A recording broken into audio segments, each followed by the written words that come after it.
Hey, what's up, people who aren't watching us just yet? Hello. Creatures from cyberspace, as goes our saying. Yeah, we're kind of the creatures this time around, I think. Yeah, Mark and I... Broadcasting through the interwebs.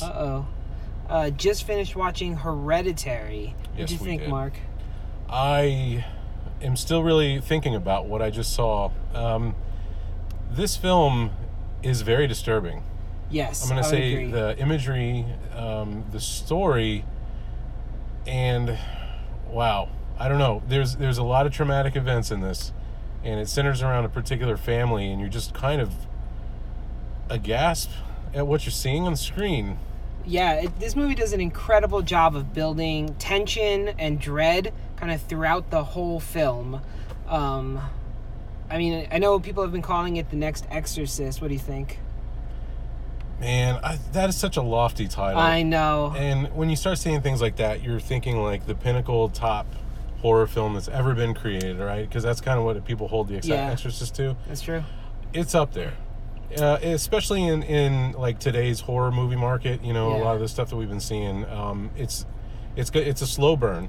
Yes, it is. It really, because so when you want to compare it to Exorcist, I'm going to say that I can see that. How it introduced Reagan's family, the mother, a lot of build up to that. We do get some of that in this. So when you're going into this film, expect that it's going to try to entrench you in the family before the events actually start rolling out. This isn't like The Conjuring or Insidious where like the scares happen like the first 20 minutes of the movie. There is a substantial build-up, but throughout that whole time they do a great job of building tension and dread.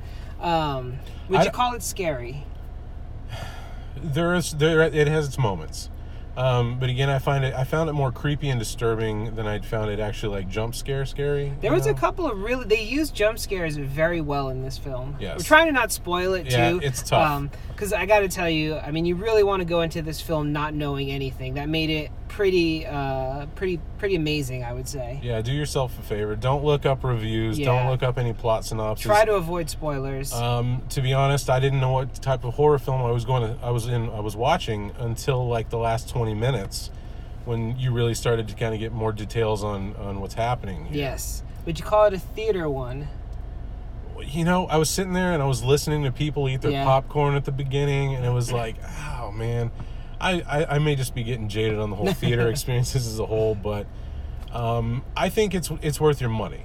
I agree. I think it's good to watch in the theater because it is such a slow burn. And at home, you might get distracted. You might think, I can just walk away and go do something in the kitchen or whatever. But each frame of this movie does have something cool going on. And just for the sheer fact of when you're in the theater, you're a little isolated. I think that helps make this a theater movie. I would recommend you guys watch Hereditary in the theater if at all possible. Yeah, I have the habit of sometimes watching movies in chunks. This is not one that you want to do in sections. You want to sit through and watch the entirety of the film in one sitting, I'd say. Yes, I would agree. I'm at the point where I want to go back and see it again because I feel like there's probably little hints and nods towards stuff that was in there.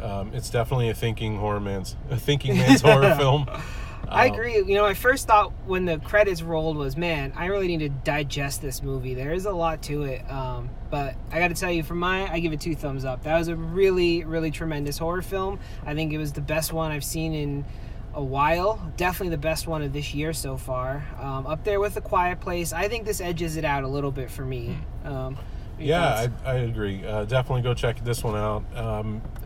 This was the director's first full-length feature, too.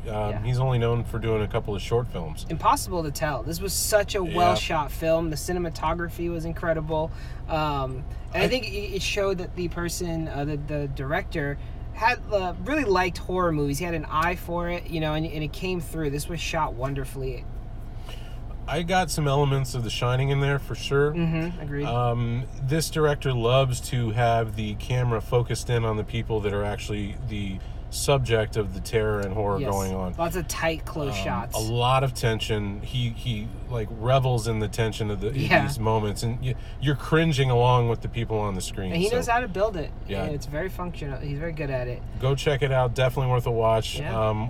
We're probably going to do an episode on it at some point after Garrett checks it out. Yes. Garrett will probably hate it. Yeah, we both think that this will not be a movie he will enjoy, but we're going to make him watch it anyway. And I'd love to hear his thoughts on it. So Yeah, check that out. And we've got a new episode on Tuesday. Check us out at thegravetalk.com, and hopefully we'll see you soon. All right, bye, everybody.